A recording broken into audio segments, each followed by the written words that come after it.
it don't make me feel any type of way. I mean, if you think of it from a logical standpoint, I should be the underdog. If you think about the car crashes, you know, the things people say I do, the eye injuries and things like that, I mean, I should be, you know, not the favorite. But I'm okay with that because I know how I train, I know how focused I am, and I know what I'm coming to do.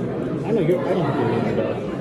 Okay, thanks. I appreciate that. Hey, Errol, you finally got the first face-off out of the way. What did you take from that, from the size and everything that you guys did the face-off? I didn't take too much from it. You know, it's just what it was. You know, it's a mutual respect there for each other.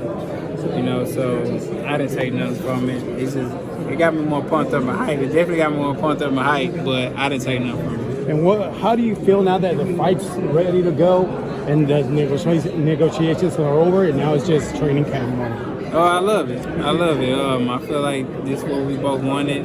You know, it took some time, but we got it done. You know, the best fighting the best. And, you know, for people saying we took too long, it didn't take too long at all because we're fighting for the marbles now. If we would have fought 4 or 5 years ago, yeah, that would have been a great fight, but we wouldn't have fought for all the marbles. It wouldn't be as legitimate as people say. So, I mean, it's a lot of comparisons, you know, how he did with Sean Porter, how he did with Kell Brook, and all these different guys. So, I feel like right now this is when, you know, the top guys, cream of the creme, fighting each other to see who's the best fighter in boxing. Thank you for not taking the performances that Terence Crawford has had against your mutual opponents. A lot of folks have said a lot of different things about him being able to knock the guys out that you weren't, aside from Kell Brook. What do you think about that? I mean, if you look when he fought Sean Porter, I mean, even Sean Porter came out and said that, you know, he didn't train like his dad wanted him to train. He felt like a lot of things were unnecessary that he needed to do that his dad wanted him to do. So, you know, he didn't train like his dad wanted him to train. And usually that's what he does. He trained like how his dad wanted him to train. But at this time, you know, he was saying that he has enough experience. He don't need to do those things. And you see what happened. So, and you don't see Sean Porter gas out. He gassed out in like the 6th, 7th round. Like, when did Sean Porter gas out?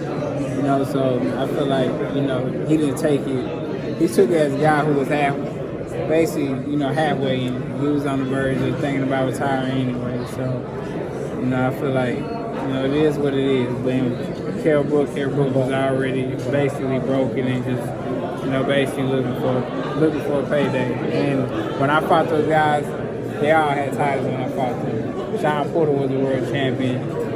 Kell Brook was the world champion. So, you know, I fought them, you know, at their best. It's a lot harder to stop or beat, you know, a guy with a world title and a guy who has everything to lose. Do you think the Sean Porter you fought would have beat Terence the night they fought? Oh, yeah.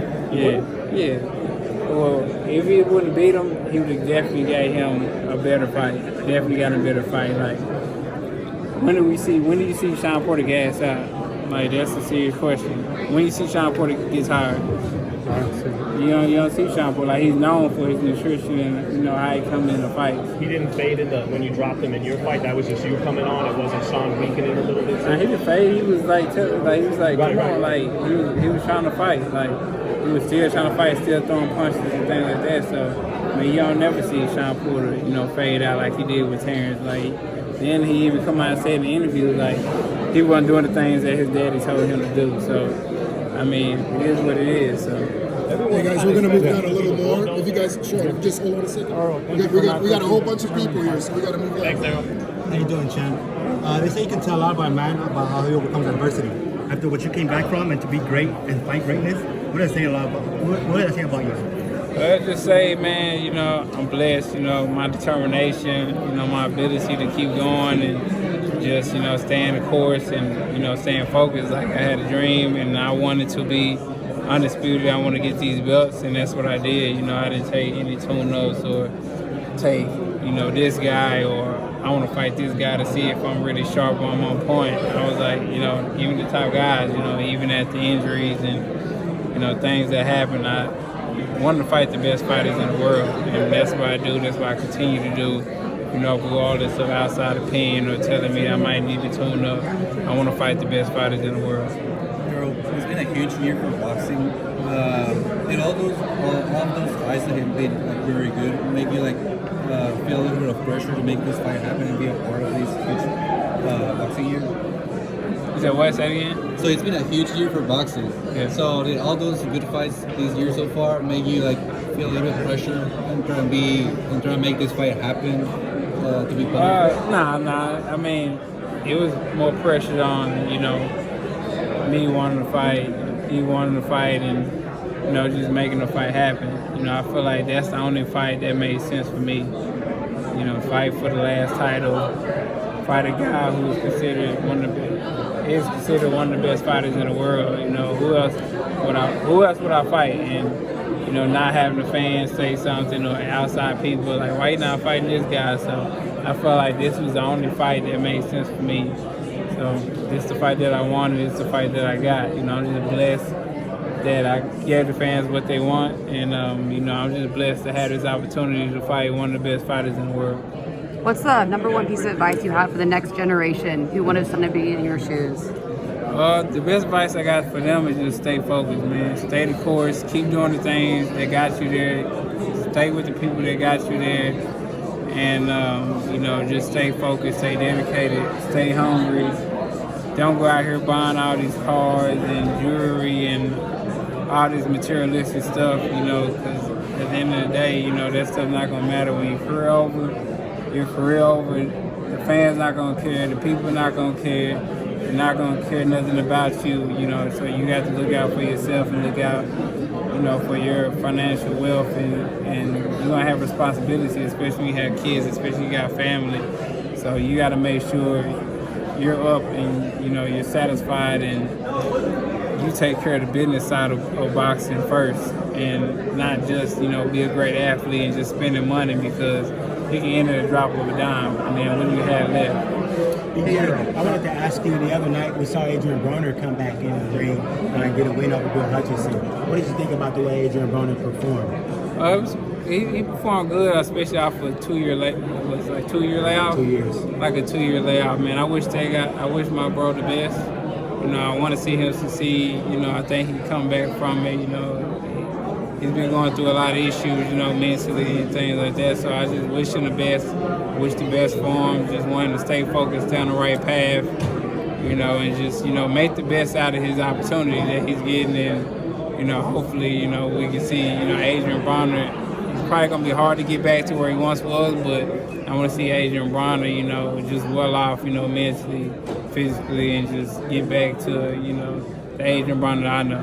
What would you say about fellow stablemate, well, not stablemate, but fellow fighter and friend Tank Davis as he goes through his legal troubles at this time? Yeah, he going through, you know, some legal trouble, but, you know, I hope that he can learn from it and, like I said, come back stronger, and, you know, and heed the warning, because like I said, you know, warning come before destruction. So, you know, free Tank, you know, I wish him the best. He'll be out soon. You know, it's just something he got to learn from, and, you know, that's my bro too. So, you know, things happen, man. We all bump our heads. You know, I've done a lot of stuff, you know, that could have, you know, ended my life. So, you know, things happen. I just wish the best for him, and hopefully that, you know, heed the warning and he'll get back focused. His coach Calvin Ford said something to me in the last camp. He mentioned that he felt like Ryan and Tank was going to basically unclog the drain and give everybody got sort of impetus to want to fight each other. Did that have any effect on your negotiations or your thought process as far as fighting Terence Crawford? Nah, not at all. Not at all. You know, I feel like, you know, that was definitely a great fight. You know, I feel like they all clogged the tank of the younger guys fighting each other. You know, we getting these, you know, 24, 25-year-old guys fighting each other. But as far as me and Terence Crawford, nah, I just feel like, you know, we're the two best fighters, you know, in the world, you know, hands down. Not only in the welterweight division, we're the two best fighters in the world. And for us to fight each other, you know, means a lot. And like I always say, it means a lot, you know, of course winning belts and things like that, but it means a lot to put money in our pockets. So, you know, I feel like as a point, that what made sense the most.